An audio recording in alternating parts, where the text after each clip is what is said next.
Well, welcome along to the International Sports Convention Virtual Week. And this time we're looking, it's our Sports Integrity Summit. And we're looking in particular at sports integrity during COVID-19, looking ahead as well to the next 12 months of what the opportunities are and indeed what the threats are. We have a great panel for you. Just to introduce the panel for you briefly, Mark Conrad is the Associate Professor of Law and Ethics at Fordham University's Gabelli School of Business, where he directs its sports business concentration. In addition to his full-time responsibilities at Fordham, Professor Conrad has served as an adjunct professor at Columbia University's Master's Program in Sports Management, St. John's University School of Law, and the New York Law School. So welcome very much to you, Mark. Thank you for joining us. Ian Smith is the Commissioner of the Esports Integrity Commission. He's had that role since ISC was founded in July of 2016. He's now a well-established senior presence in the global esports ecosystem. Ian is a UK lawyer with over 20 years experience in traditional sports, primarily in regulation and governance. So Ian, thank you very much indeed for joining us today. Jonny Gray joined the Tennis Integrity Unit as its first Chief Executive Officer in February 2020. He's responsible for leading the continued growth and development of that organisation as it evolves into a broader-based independent legal entity for both anti-corruption and anti-doping functions. So Jonny, thank you very much for joining us on the panel. And also Affy Sheikh is with us, and as head of the Starlizard Integrity Services, Affy leads a unique business that works closely with sports governing bodies and enforcement agencies to combat match fixing in sport. Affy, thank you very much for joining the panel today. Mark, with your academic hat on, perhaps you're well placed to give us an overview on the impact that COVID-19 has had on sports integrity during 2020. Well, I think the first thing is the effect it's had on sports and the issue of whether we have sports, what kind of sports we have, the nature of the risk and how you manage the risk, given the mixed bag that we have seen in the United States regarding the success of sporting events to begin with.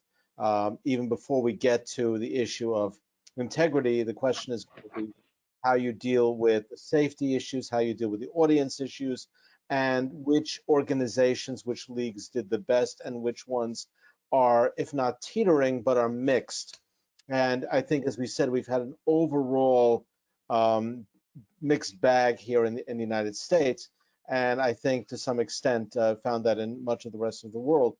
So at this point, I think when you think of integrity, at least from the point of view maybe a little broader than direct corruption, is like what kind of match are you presenting? How many players are you using that have not tested positive, and what protocols have you used to avoid the spread? And then even dealing with the before dealing with the fact of when you bring in audiences. So I think we have to really get on that footing before we sort of get back on the question of the ins and outs of integrity, as my esteemed colleagues will talk about in more detail. Mark, thank you. Jonny, let's come to you from a tennis perspective then, because tennis is one of the sports that managed a few tournaments during the course of the year. How was it for you to to get playing again? You had a look around the world, and other sports, soccer and cricket in particular, were sort of giving it a go, weren't they? Was it a difficult decision to start putting events on again? Well, it's like as Mark said, a very challenging time, and for tennis, professional tennis is a global activity. Players play on a circuit. The circuit moves around the world, and they have to move with that. So, professional tennis, as I would define it, ceased during the lockdown. What was able to happen was that players in certain geographies where the restrictions allowed were able to come together, and you had these sort of pop-up tournaments, which over time became and looked increasingly professional, but they weren't sort of professional tennis in the sense no ranking points available. for athletes, it was a really challenging time in tennis because they're not employees. They're individual contractors, if you like, and they earn a living through competing, appearing, and winning prize money. So they were extremely vulnerable during this time, and tennis really did all it could to support them. There were the governing bodies made available to them a series of grants and other aspects of support, but on our side of it, it was a concern because they were very vulnerable to approaches by corruptors who themselves were not making money, either to corrupt some of these sort of pop-up tournaments that started, and we had some concerns around that, or to sort of, if you like, give them a down payment on some future sort of fixing that they might do at some stage in the future. So we launched a global and very innovative program to support all our professional tennis players around the world, to educate them to these risks, to, if you like, warn them about some of the grooming that was going on, to try and persuade them to, fix games in the future for sort of, if you like, sponsorship deals or other things dressed up as being legitimate, and to give them an output to approach us and alert us to challenges. And I think, we still feel we're in a slightly heightened risk period from an integrity point of view, but we've done a lot to try and manage that. Jonny, thank you. That throws us nicely to Affy, I guess, in terms of that integrity aspect. And I appreciate what Mark was saying, but just as Jonny's raised that point about some of the issues around match fixing, Affy, that's where your experience in particular lies. Dealing with match fixing, I should add, as opposed to causing it. So has that been your experience as well, that it's brought with it a whole new fresh set of problems in terms of match fixing hasn't gone away, it's just gone to a different place whilst COVID's been around? Yeah, absolutely. And it's who would have foreseen that we would have had all these new integrity issues that we were having to cope with this year? And as Mark rightly said, you've got other new issues that have come in, such as safety and how you bring in audiences, etc. But from a match fixing point of view, yes, I mean, I agree wholeheartedly with Jonny, and we've seen it evidence. There's the vulnerability of players during this time, during a kind of enforced off season. It means people are kind of kicking around, not doing what they normally do. Meanwhile, people who normally exploit and make money from match fixing can't make money from match fixing because there's no matches to fix. And so, yeah, we've definitely seen when sport came back, certainly concerted efforts to fix again. We also saw before sport came back, well, kind of as sport was coming back, attempts at creating fake tournaments so that those betting markets could be created and exploited. So quite innovative techniques, definitely, we've seen for match fixers who are adjusting to this the current environment. And like all, a lot of it is organised crime, of course, and like all organised criminal activity, it's very good at adjusting. It knows how to go with the flow and make the necessary changes in order to carry on its business. So yeah, we've definitely seen that across sport. Affy, thank you. Ian, across this week in particular on the International Sports Convention Virtual Week, we've heard a lot about the continued development of esports, but in particular, we've heard a lot about sports looking for different ways to reach to its audience and streaming and things like that. I mean, in a way, is it fair to say that esports is one sector that's possibly in inverted commas benefited from the pandemic in terms of people becoming more aware and turning to esports as an option when there hasn't been more conventional sports? Indeed, Andrew. I mean, the trouble is that scenario is the curate's egg you've just been discussing with Affy and Jonny and Mark, is that yes, esports, broadly speaking, was for a number of months over the summer the only show in town. And so for a lot of that period, of course, there have been commercial benefits. But then on the integrity side, we suffered all of the downsides of that because gambling proliferated, particularly in new games.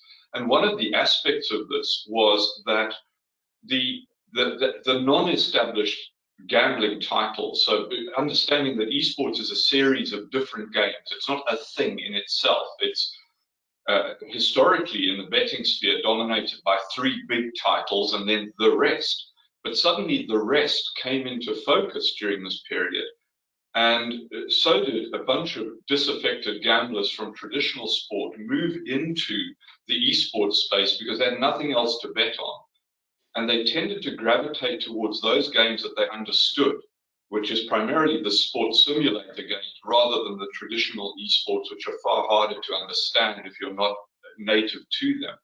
And so I just collated my figures for the first 11 months of the year, and we've seen well over 100% increase in suspicious match reports in betting. Our investigations is through the roof. You know, I'm within days of announcing the banning of another 40-odd players for betting and match-fixing offences. So, you know, we've had a great time of growth as an industry, but equally a very, very challenging time with respect to integrity issues. And one of the things Affy mentioned, fake leagues, we are riddled with them because it's so much easier to set up a fake digital product than it is to set up a fake real product. And so, yeah, I'm part of a Discord group of managers in a particular game where on a weekly basis they are warning me of so-called events that are taking place, primarily CIS, Russia region, and China, that just actually don't exist. More than half the teams in the league are just the stolen intellectual property of an existing European team, where they just pretend that these guys are playing in the event and put up betting markets. So yeah, we're having a lot of fun in inverted commas at the moment. Yeah. Ian, thank you. Fascinating. And Mark, if we come back to you now, that really is, I know your concern is around governance, and our governing bodies, international federations, are they fit for purpose? And this was perhaps a concern even before COVID, but highlighted during it. In the States, you've recently passed the Empowering Olympic, Paralympic and Amateur Athletes Act 2020. Is it really all about really firming down now on just how good governance is across the world?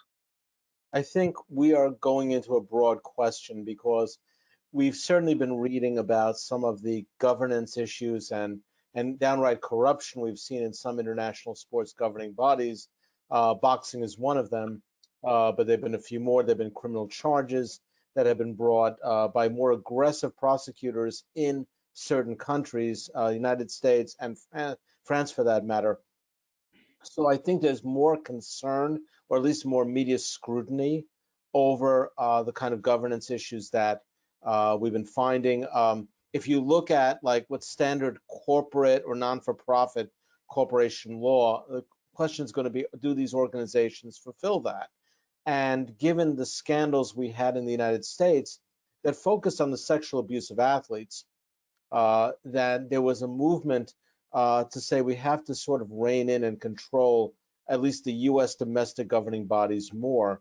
And the new act, we'll call it the 2020 Act to make it short, it the first time gives Congress the power to dissolve Olympic governing bodies, including the United States Olympic and Paralympic Committee. It's not something they really wanted at first, but they obviously had to agree to it because the outrage of everything that broke down, could break down, did break down. And we had hundreds of victims, and the organizations did not act quickly. They did not necessarily contact law enforcement. Everybody knows each other.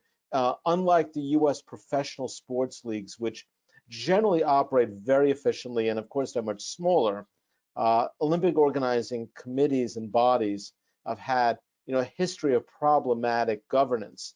And this is the first attempt to try to create some kind of watchdog over that. And I think in terms of athlete protection and athletes' rights, we're seeing a beginning. I mean, I personally thought it could go further than that, but I do think it's a step in the right direction.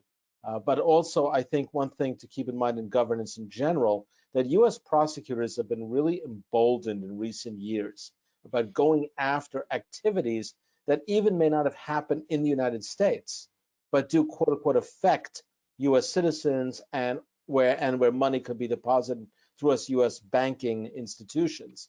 And we've seen that with FIFA and charges against certain FIFA executives for what started with a bribe with Latin American TV rights, not US rights, but they were able to trace the money and trace the people. And prosecutors went after a number of FIFA executives. Most pled guilty, but 3 went to trial and 2 were convicted. And I think that's something to think about in the future, because Olympic Olympic committees and international sports bodies really don't like that sort of thing. But I think they're going to have to live with that sort of thing in the near future. Mark, thank you, Jonny. Tennis, looking at the world of tennis, what sort of support does the Tennis Integrity Unit get from the sport itself? I mean, I'd imagine you want to be part of the family, but as Mark's just mentioned there, sometimes the participation of integrity units can be seen as something to be kept at arm's length. How does it work in tennis?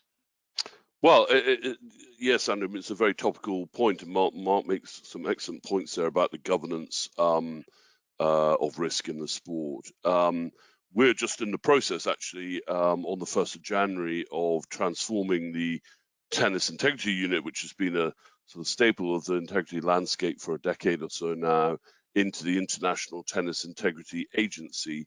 The TIU was always an autonomous arm of the International Tennis Federation, the global governing body, but it will now be a completely separate legal entity.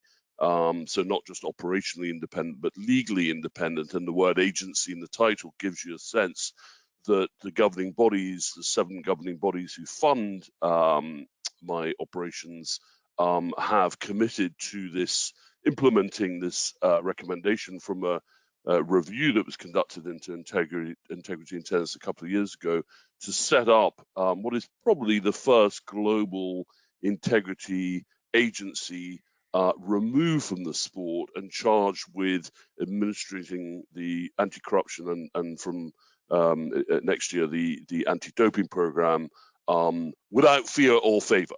And I think that's a very important aspect that has come out of some of the scandals that Mark touched on, and tennis has taken to heart. So the answer to your question is, fantastic support from the governing bodies, absolute commitment to transparency and independence of operations. And, I've just literally in a board meeting a couple of weeks ago had my budget signed off for next year by my 7 funders, and their commitment to integrity is absolutely paramount. Really interesting moves going on in tennis at the moment, Andrew. And I think, to Mark's point, I suspect other sports will start to follow the moves that tennis is making, in due course. Jonny, thank you. Affy, you've heard what Jonny's said there. Is that what is needed? Some sort of independence, freestanding units? Because as Mark mentioned, sometimes, here in the UK, we've had issues recently around, well, in particular, there's been around gymnastics and around cycling, just in terms of protection of athletes, hasn't there? But in terms of corruption, it touches virtually every sport. So there'd be a reluctance, I suppose, of some sports to bring it to a national and international spotlight. So independence, I guess, is key for integrity units. Yeah, completely. Coming from a law enforcement background myself, I know how important it is to have independent investigations. I think the model tennis is going with is crucially important. It takes several of the pressures off when it comes to investigating match fixing. For a start, when it comes to resources, you've got dedicated resources. To have an integrity unit within a governing body, in my view, of course, it's a good thing, but you're looking at competing with resources, people moving around. You're looking at how much funding it gets from an overall pot. So to keep it independent in that aspect, I think maintains a focus on the investigative side, which is important. I think also there's a political aspect to it as well, that having an independent body also takes the pressure off. When you've got, how can I put this? When you've got when you've got, say, for example, countries who elects or put representatives onto wider organisations that look after sport, and then you've got corruption investigations that look at those countries. There's sometimes an uneasy and awkward political position created. I'll leave it at that. But yeah, it's good to have an independent agency that can just crack on with its work and maintain a focus. And I do completely agree with Jonny. I think it's a very good model for other sports to consider. I know it hasn't started. If I could just come in there with what you just follow up on what Effie said. I mean, I think you've really got to mean this. To his point about how people are elected into leadership positions in sport and how we've seen abuse around that. For me, my board is 9 members, 5 are independent. So in a vote, 5-4 the 4 representing the tennis bodies, the independents have sway. So not only does that mean that my governance, the way I'm audited, the way I'm supervised is independent of the sport, although with the 4 members, a real input from the sport, but also I'm protected, because if we decide to launch an investigation into a high-profile player, for example, which is going to potentially be a reputational scandal in the sport, I have protection at the board level from any possible interference. Now, it's never really happened in tennis, but it's certainly happened in other sports. And I think Effie's right, but it's one thing to say you're independent. It's another thing really to be independent. And I think that's the challenge for sport. And letting go of your integrity operation, if you're a governing body or governing bodies of the sport, is tough. It's tough. But it's, I think, got to be done. Thanks, Jonny. Ian, you're a lawyer by trade, amongst all these other roles that you've had in sports. I mean, how important is this governance aspect and making sure really that the industry has some sort of decent and worthwhile protections in place?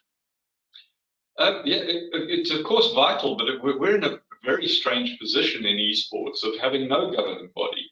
So my independence was built in from the beginning, in the sense that where it's constrained is simply by respect to our funding from our various members, because we're a voluntary regulator in that sense. And so esports companies voluntarily put themselves under our jurisdiction, and they can voluntarily walk away from that jurisdiction as well. But we're getting to the point of critical mass now where it's almost impossible for any tournament organizer or stakeholder to walk away, because they then lose credibility within the industry. And the governance piece is really, really interesting, because the esports doesn't lend itself to governance, primarily because it's a very diverse industry, but it's also the case where the games that make up esports are owned. They are intellectual property. And so unlike, for example, football, if you and I go out onto a park and kick a ball to each other, we can call it football, and nobody can stop us doing that.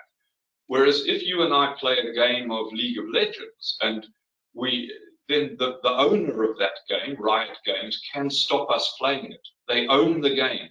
They can change the game. It would be the equivalent of FIFA, for example, deciding that the ball is going to weigh 2 pounds more at tomorrow's match than it weighed at today's match, or make the goals bigger, or add 2 goals. There's a very, very different world that we live in. And one of the big disappointments over the COVID period for me was that there was a rush by traditional sports governing bodies to enter the esports world for blindingly obvious reasons. Maintain engagement, look at a new audience, just have some kind of activity going while sport was off the field. And almost to a governing body across the board in traditional sports, not one of those bodies gave 10 seconds thought to integrity within the esports offering. And so I had, for example, young FIFA players calling me up going, some guys just contacted me on Facebook and offered me $10,000 to throw this game. What do I do? I say, well, what is the tournament organizer? What has FIFA or the governing body behind this given you in terms of education, rules, regulations? And the answer universally was nothing. They had not thought about it. And because they were so keen to get a product up that the fundamentals just went out the window. It's almost as if match fixing is a problem in football, but it can't be a problem in electronic football. Nobody appears to have given that any thought at all. And so it all came crashing down on us as an organization. And to be honest, when real football, just as one example, but real sport returned in the autumn, it was a massive relief to me because I stopped getting these calls because all those bettors that were causing the problem went back to their more familiar world of trying to fix the real thing and stopped trying to fix the stuff that affects me.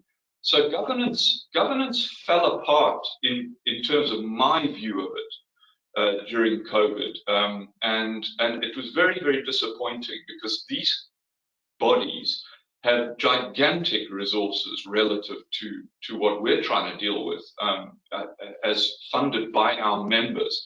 So yeah, I'm glad that we've had this period of consolidation to a degree with the return of traditional normal sports, but there's a residue, and the residue is a whole bunch of new people are suddenly interested in esports and esports betting, and that brings problems for us as well as growth. Ian, thank you. Mark, what would good governance look like, do you think, on a world scale? I mean, is the problem that it is a host of international federations, a host of different countries, a host of different sports bodies within some of those countries? Is it something that can ever be solved, do you think? Well, it's challenging because you are dealing with a large scope and you're dealing with different cultures and backgrounds, and you are dealing with multinational entities. I do think, and I've done a study, at least in the United States side, of what could be better. And I think one thing, for example, on a general note, is that the salaries, benefits, and bonuses of all top employees and board members be disclosed to the public. I think all sponsorship agreements should be disclosed as well. The terms would be, there's precedent for that. I think that ethics committees should not be a portion of the actual organization, but maybe very much like the new Tennis Integrity Unit agency, to be outside and not in-house.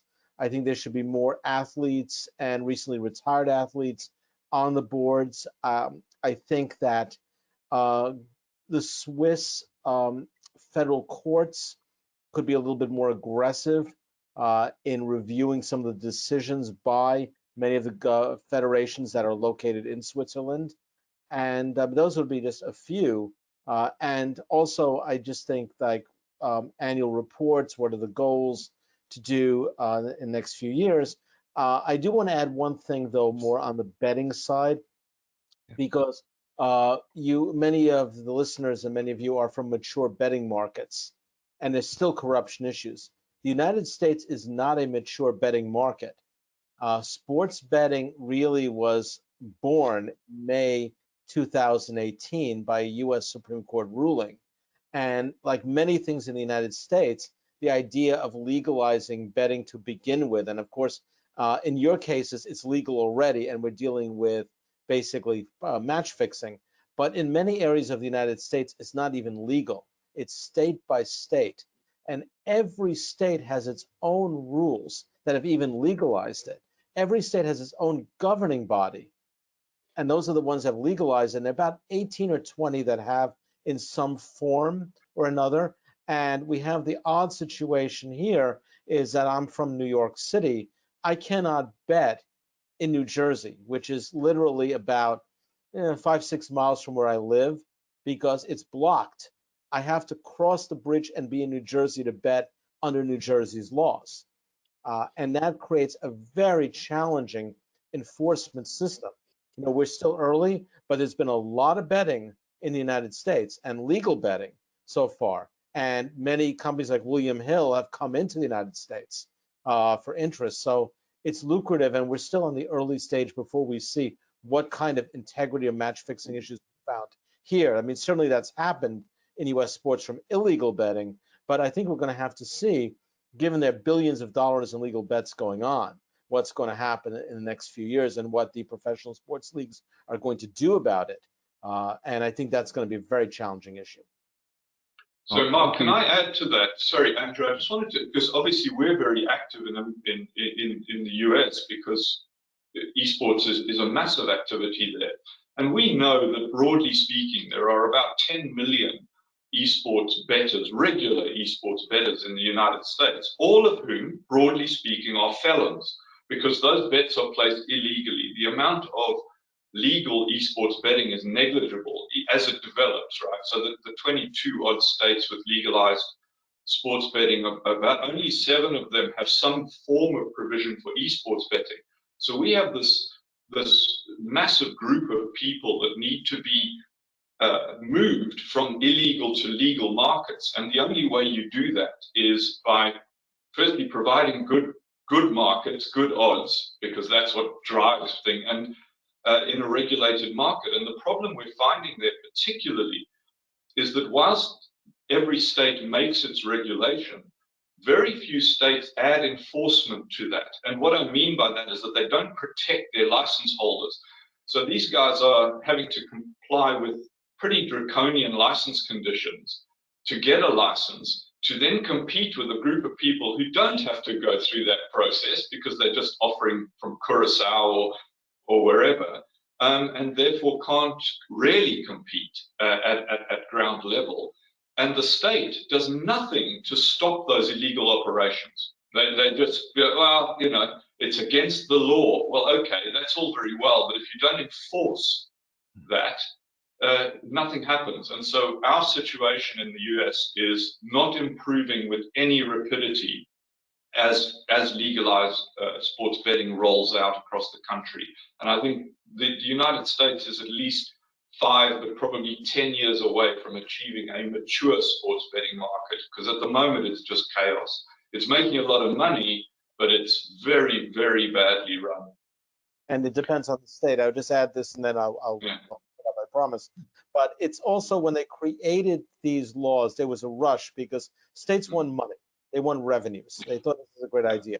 And if your company wants to do business in Pennsylvania, they have to pay a huge licensing fee. They have to pay another fee in New Jersey. They have to pay another fee in New York, another fee in Florida, or wherever it may be. And the only state that has really good experience that regulates gambling is Nevada, because legalized betting in Nevada, you know, since the 1930s. But a lot of times you're going to get a regulator. The state will pass the law and they'll say, here's a regulatory body. You come up with the regulations. You come up with the enforcement. And you're going to find, like, what do we do? Because you're going to find a lot of people, especially in states that don't have a betting tradition or a betting enforcement tradition, going to say, like, I don't know. You know, it takes a lot of sophistication to deal with that. And first, I was shocked that there are 10 million esports bettors. I mean, that's something that's been under the radar, and you got no coverage on that. I mean, and that's really going to be a challenge here. And it's just like so many things in the United States, crazy quilt hodgepodge of state laws, as we know from other contexts. So I think the point's really, really well taken, and I think you're right. We're 5 to 10 years behind. Some catching up to do, perhaps. Affy, if I can just come to you next, because what I'd like to do is really sort of, for the webinar audience, you know, dig down a bit into, we talk about organised crime, and in all of those conversations we've had there with Jonny, with Ian, and with Mark, we've looked at the ways in which organised crime is causing these problems. But give us a bit of an idea, if you would, maybe a couple of examples of just what that organised crime looks like, because people sometimes think it's just some guy sitting in a room in an apartment block somewhere on the other side of the world. But from your experience, you know, what are the new problems? Who are the new people coming in to really cause the kind of problems that, in particular, there, Jonny, with his independence unit, is having to sort out?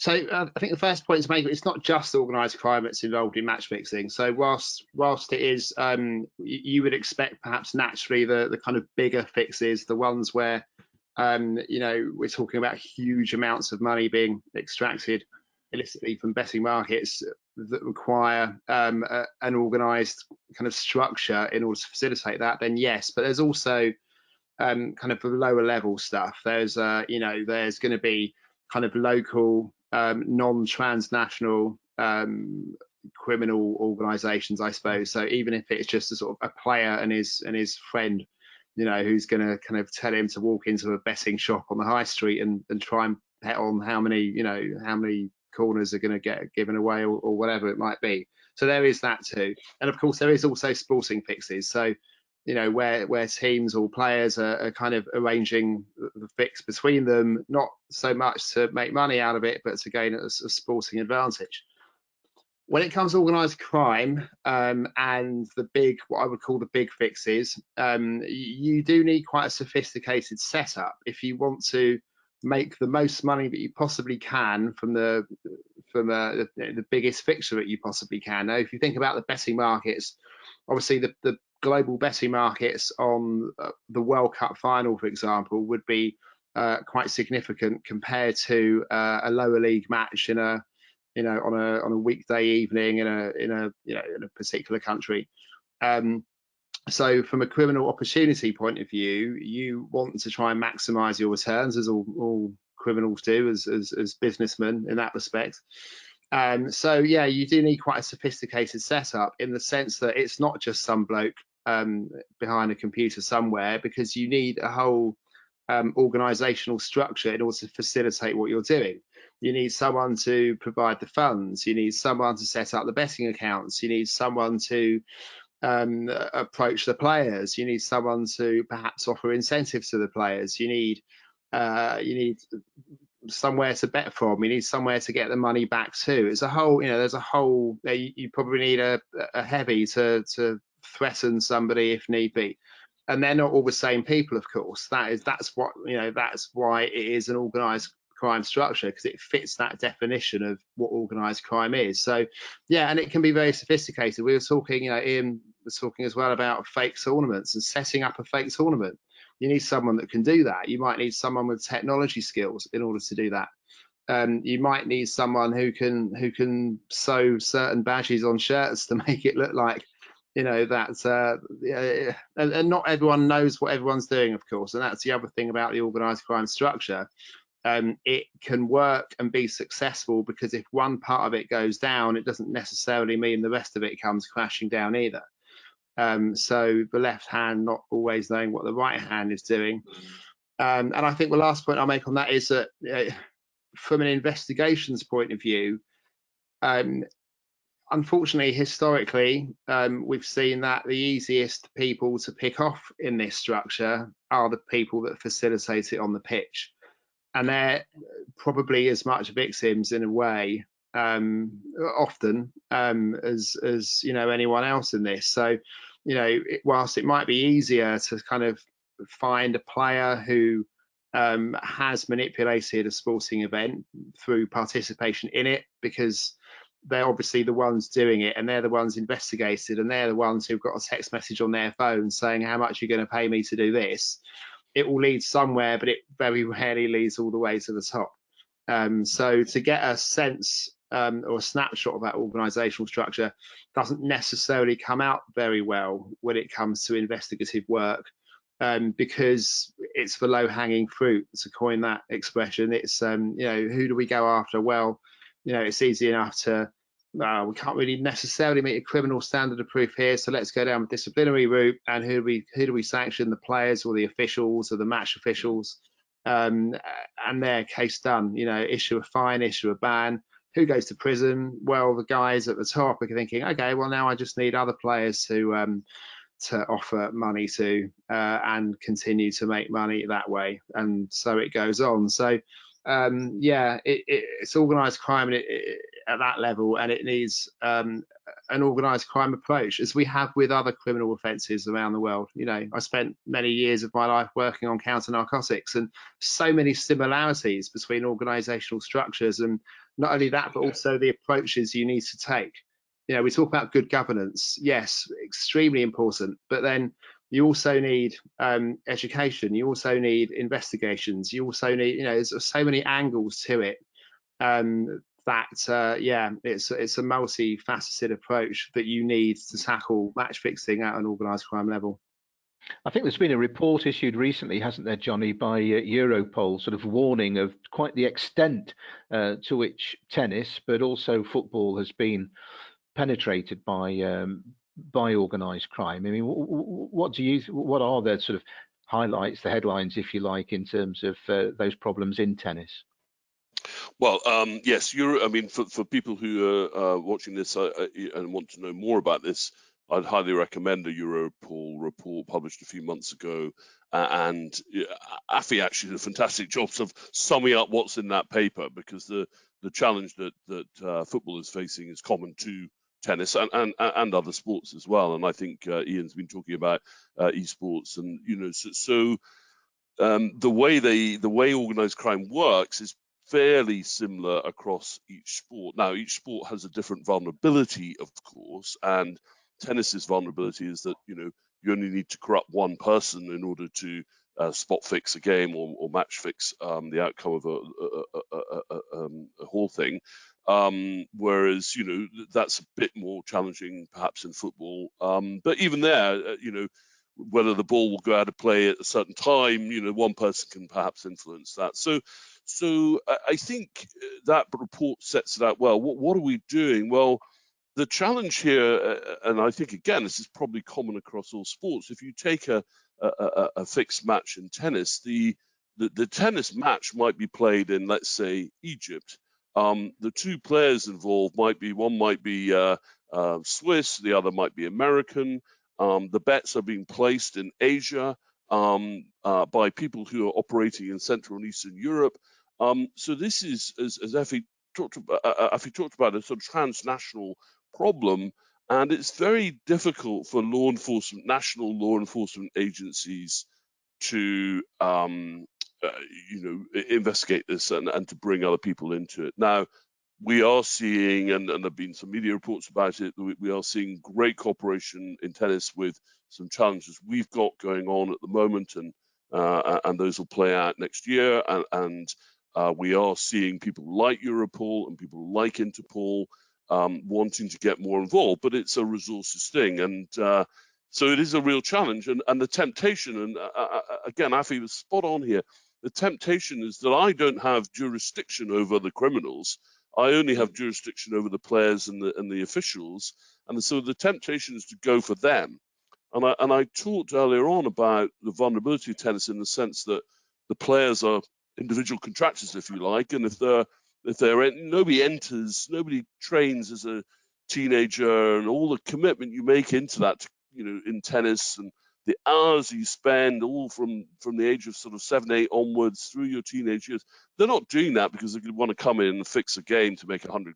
I mean, that's not what they're trying to do. They want to play tennis, but it's tough at as they're making their way up. And I see my role is much, yes, you have to investigate things, but as Affy said, it's also about education and empowerment and support and trying to protect players who are in many cases the victims here, because some of the ways organised crime groom players and persuade them that actually they're entering into some sort of sponsorship agreement or some management agreement and give them some money and all the rest of it is very sophisticated. And in the same way that drug gangs groom drug users, this is very similar. So it is our challenge. You talked at the top of the call, Andrew, about what is the coming challenge. This is the coming challenge.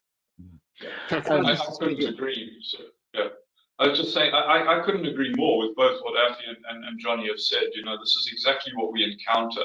And to be brutally honest about it, there are certain regions in the world where the cooperation of law enforcement, and I'll give you an example in esports, but I'm almost certain that this would apply across every sport we've discussed today, is that if you've got genuine cooperation and enforcement in China and CIS, I would get rid of 85% of my investigations, literally overnight.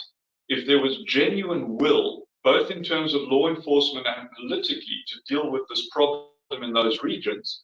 But of course there isn't, because firstly, of course, at a base level, law enforcement resources are focused on what are broadly considered, and I would consider more important areas, right? There are bigger problems in the world. But also we have to acknowledge that to a very large extent, both politically and as a matter of fact, law enforcement and politics in these regions is wholly in bed with the very people that are causing the problems. They are complicit in it. There is no will within China or Russia, or broadly speaking, the CIS region, Eastern Europe, to tackle this problem, because the people who could tackle it are involved in it, right? These are kleptocracies. And so we're faced with the problem, as Affy and Jonny have said, of having the jurisdiction to deal with and punish the guys who are actually the victims of this, more so than anybody, right? And so, people would find this odd, but I have a lot of sympathy for the guys that I end up banning, because generally they're young idiots who are caught in something that they really don't understand and are simply trying to make a living, so to speak. Now, that doesn't excuse them from a moral perspective, but try and go up above them, and you just hit block after block after block. And Interpol at last year's meeting in Singapore identified the role of junkets and triads in the match fixing world, but identified in that exact same report how almost impossible it is to deal with that, because some of these companies are actually publicly traded on the Chinese stock exchange, but they are just criminal organizations, and they're very sophisticated. The idea that match fixers, let's say a betting syndicate, who turn a tennis player or turn a footballer or turn an esports athlete, are somehow just some Mickey Mouse Sopranos heavies that have leaned on somebody, is just so wrong. These organizations are as sophisticated as the betting companies they're ripping off.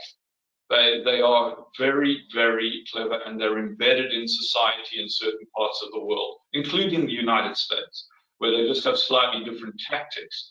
That is going to come home to roost as legalized betting, because those guys are going to move from having provided the bets, which has been their role for many, many years, to as the legitimate markets emerge, to taking advantage of those legitimate markets, because these guys adapt so much more quickly than the people fighting them. This is a conversation that I'm sure we can continue via social media with the International Sports Convention Virtual Week, and there's so much more to go at. You've given us such a fascinating insight. We've got around 15-20 minutes remaining, and there's a couple of areas that I'd like to look at. As we mentioned, we'd really like to look forward to 2021 and get some thoughts from each of you about what innovations you see coming in that will make a real difference. But Mark, going back to you, if I may, one obvious area, I guess, around integrity in particular in recent times, it's been in focus with Russia, but is doping. Has the pandemic break, what sort of impact has that had? Has it been a positive thing around the events not going on, so therefore there's been less instances of doping, or has it given an opportunity for the dopers to sort of really catch up as we go towards an Olympic year? It's hard to say, because if there's less events, it's less testing, and the question is, who is doing it, or are they still doping because of just training purposes, or maybe somebody could be addicted if certain drugs are that way, that have that effect. But I think one thing, and that is not COVID related, but there is also a new law that was enacted by Congress and signed by the president last month, called the Rechenkov Anti-Doping Law, which is an extraordinary imposition or broadening of U.S. jurisdiction to go after criminally people that conspire to create doping systems, not the athletes, but the people that are behind the scenes in doing this. And it's named after the Russian whistleblower who's now in the United States under witness protection. And if any American competes, say, in a match in Spain or anywhere else, or even an American broadcaster, and their authorities get wind of a doping conspiracy, the U.S. prosecutors have jurisdiction to prosecute in the United States. which is really a very broad expansion of jurisdiction. And you can imagine the WADA was not very happy when this law was enacted, and they issued a statement to that effect. But the argument that was made by the backers of the law was that, you know what, your systems, your internal systems have not worked. You've had major corruption and doping. What are we supposed to do? At least if we have a prosecutorial system with United States attorneys prosecuting, we have a better chance to try to punish wrongdoers than the kind of system that we've had. And I think what really angered a lot of people here was the fact that many, a suspected doping athlete did get to compete in the Rio Olympics, and the IOC was not quite in sync with the WADA, and that I think really resonated a lot over here. I'm not saying it's the ideal approach or the right approach. I think, you know, reasonable people can debate it, but I do think it really gets to the trend here of more criminalization of conduct that was traditionally within the guidelines of sports bodies under their internal law. Affy, in terms of Starlizard, how involved do you get in the doping side of integrity? We're not enrolled in the doping side. We focus our efforts on the sort of betting market side and also the player performance side. So, I mean, I suppose there is a correlation between kind of doping and performance. So, you know, we can analyze performance to show how it's varied or changed over a certain period of time. So, if you compare the performance of if you take a team sport, so like football, the activities of a player in a particular game and how that compares to activities in previous games, whether it's, you know, more aggressive play or covering more kilometers in a match. You know, there's a potential correlation there, but no, we focus more on the anti-match fixing side than the anti-doping side. But in terms of the law enforcement side, and you mentioned your previous experience fighting narcotics, I mean, how big a threat is doping to the integrity of sport, do you think? Oh, it's huge. I firmly believe that we've seen the extent of it more in some sports than we have in others. I think there are probably just from a logical view, I suppose, that why would some sports have doping issues, not so much others? You know, we don't hear about doping issues in some sports, and some of the, you know, biggest sports in the world, you don't hear too much about any doping issues. So I think there's probably something there that we're not seeing. I think from the people I've spoken to in the sports integrity industry, there's a common perception that doping is, you know, the whole kind of approach to doping is several years ahead of the anti-match fixing side in terms of setting up, you know, world sort of regulatory bodies and how it's approached and how it's kind of taken out from sports itself. And I guess in a similar sort of way as we've been talking about earlier with Jonny and the you know, and the removal of responsibilities to an independent agency. So, you know, I think there's good lessons to be learned from that. We can see how it's panned out. You know, you can see where it's gone right, where it's gone wrong.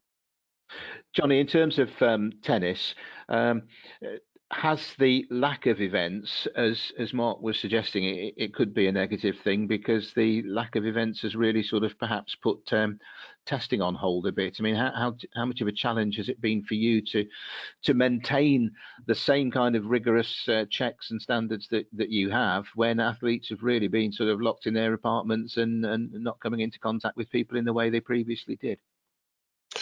Yeah, I mean, well, first of all, Andrew, I'll just clarify that the anti-doping program in tennis is run by the International Tennis Federation, so it doesn't sit within my responsibilities at the moment.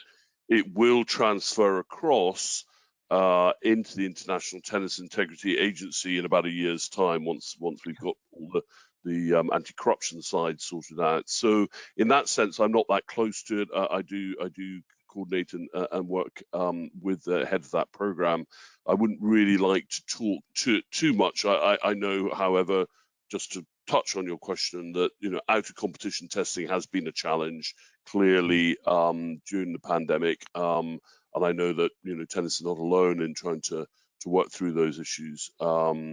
But I'll come back if you invite me back in a year's time. I'll talk to you more about anti-doping when it comes within my purview. No, absolutely, Jonny. Thank you. Ian, just looking at it, I was going to say one thing I've learned about esports is that everybody's talking about Gen Z.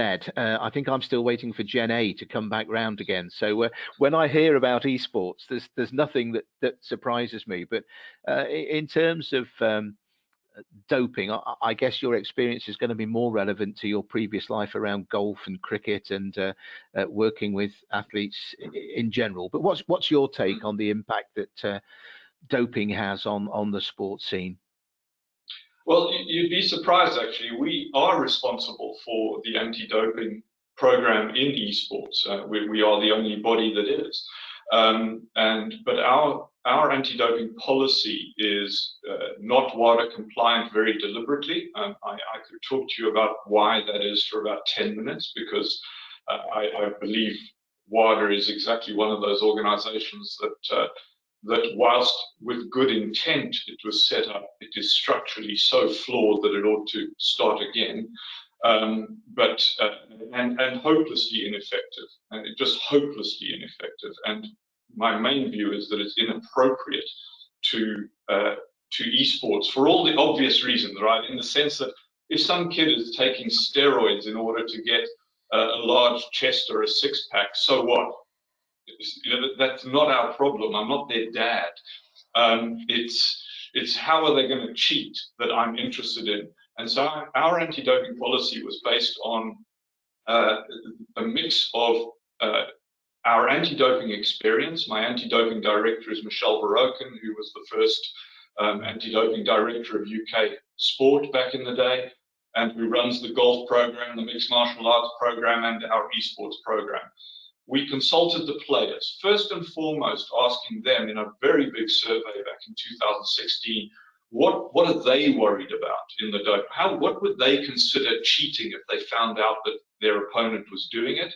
And then we put together a medical committee based on doctors and pharmacologists saying, in essence, if I'm a crooked esports athlete and you're a crooked doctor and I come and say, give me something to make me better, what are you going to give me?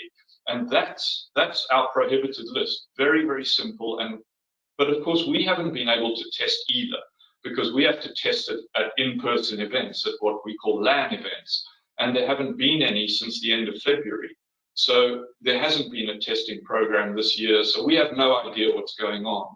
But historically, we've run now about 400 and something tests. We've surveyed about 500 players. Obviously, we receive all the therapeutic use exemption applications. We've had no positives. Our survey results give us no cause for concern. And our therapeutic use exemption applications are well below 50% of what you would expect from our participant demographic. And so I've dropped doping from very high on my list of priorities back in 2015 when I did the threat assessment on esports, down to way the bottom of my worries. That's not to say doping's not happening, but we know that at tournaments at the highest level, so far it isn't. What's going on in the online world at people's homes, the frank answer is we have no way of knowing. Unless somebody gives me a gigantic budget and I send people around in the whole out of competition testing mode, we are never going to find out. That's the honest truth. But I don't regard it as a significant problem, because performance can only be enhanced. Well, nobody knows if it can be enhanced, right? The studies don't show that. But if it can, it's negligible, and it's not happening at top level in-person events. So, yeah, I'm not saying it's not a problem, but we've got to be realistic that there are bigger problems in esports than doping. Thank you very much indeed, Ian. Well, gentlemen, thank you all very much for your contributions. We haven't finished quite yet, because I would like to say look forward to 2021 and perhaps think about one thing, if you like, not looking, don't want to make it into a soundbite, but effectively looking for sort of the one thing, wish list, if you like, for the new year that you think will really make a positive impact. We've discussed some of them already. The change to the agency for Jonny and Ian, you've just alluded there to some great work going on around anti-doping that's allowed you to refocus it on your list of priorities. But Mark, just coming back to you where we started from your overview, in order for sports integrity to get back on track, pardon the pun, what does have to happen in 2021, do you think? I think that on the quote Olympic, Paralympic, and amateur side, I think we just have to progress, find better ways of governance, tighter ethics standards, more accountability, more disclosure. I do think that more action against abusive coaching and ways to try to change the mindset that we have had far too long about these organizations thinking they could run in their own world with little accountability and resulting with many, many victims, bad governance, and really bad sport. So we're hoping in 21 this is going to change. There's been incremental progress in many fronts. Continue that, and of course, on a broader scale, let's get our societies and sport back to a somewhat normal state. Hopefully, by the end of 21, that will happen. Thanks, Mark. Jonny, from your point of view, what do you think is a must-have in 2021 for sports integrity? Well, I mean, I think, Andrew, first of all, thank you for hosting this. It's been a pleasure to be here, and to ISC for organising it. And I think this panel's really touched on some of the absolutely fundamental challenges facing integrity in sport. So we talked about the governance of sport. We've talked about the penetration of sport by organised crime. We talked about the challenges of getting international law enforcement agencies involved, and indeed the will to do so in certain parts of the year. So in many ways, we've touched on the really important issues at the moment. I suppose that the tactical challenge just in 1 year to come is to bring sport back, conscious that we have all these issues in play, and to try and manage the return with the highest degree of integrity. And I think everybody on this panel, and I'm sure everybody involved, realizes we've got a challenge to do that for the reasons we've touched upon in this call. But if we can bring the sport back, all sport back, in 2021, maintaining or enhancing the integrity of sport, we will have done our jobs. Jonny, thank you. Affy, let's come to you then from the side that you're involved with. What changes do you think are perhaps around the corner that will help you deliver success in 2021? Well, I'll tell you what I'd like to see, and that's, first of all, I agree with everything Mark said, particularly on the governance side. I think that's crucial for next year to address. But if I could just focus on one of my things I put on my list to Father Christmas for next year, it would be more investigations, more match fixing investigations. By that I don't mean I want to see more offences taking place. It means I want to see more investigations more investigations into the offences already, sitting in our inbox. And I think what I'd like to do, what I'd like to focus on in 2021 is helping to facilitate those investigations through education, training, capacity building. I just very quickly, I spoke to a senior police officer here a little while ago who said, when it comes to law enforcement investigations into this area, Ian touched on it before about resources and priorities, but we've got dedicated law enforcement units that are very good at investigating highly complex frauds and have built up years of experience in these areas. But when it comes to betting related match fixing manipulations, I think there's a dearth of skills out there, and people just don't necessarily know how to do it. So I think my wish list would be to help educate and train practitioners when it comes to how to do that, so that can happen. Affy, thank you very much indeed. Ian, final word to you, if we may. That's great. Thank you. Firstly, I agree with everything that Affy, Mark, and Jonny have said. And to back up the last point Affy made, right now, some detectives that are working on one of our cases are actually in uniform, sitting in the corridors of hotels, stopping COVID isolation people from leaving to go and visit their girlfriends, rather than investigating our cases. So there's a direct impact of COVID, right, and resources. It is insane. But my wish list really comes down to one thing for 2021, and that is for the publishers of the games, particularly the big esports titles, to come to the party on integrity, where currently they've done practically nothing. And so we have the tournament organizers involved. We have great relationship with the teams. We have the broadcast. You know, we have all the stakeholders except the guys who own the damn game, and that's driving me mad. And because it's time for them to come to the party and join our efforts, because for so long now they've pretended that it's not their problem, and they can't pretend any longer. So 2021, let's have the publishers join the esports integrity efforts, and that will make my year. Thank you, Ian. Thank you all very much indeed. It's been a very worthwhile conversation, and hopefully one that's say that will continue. You've all made fantastic contributions, but if you would allow me just to offer the most valuable player award to Mark, who, despite his appearance there, is actually talking to us at something like 3 or 4 o'clock in the morning from New York City. So thank you very much indeed, Mark, and thank you, Affy. Thank you, Ian. Thank you, Jonny, and I wish you all the very, very best for a safe and happy and successful 2021. Thank you, gentlemen. Thanks, Thank you. Bye.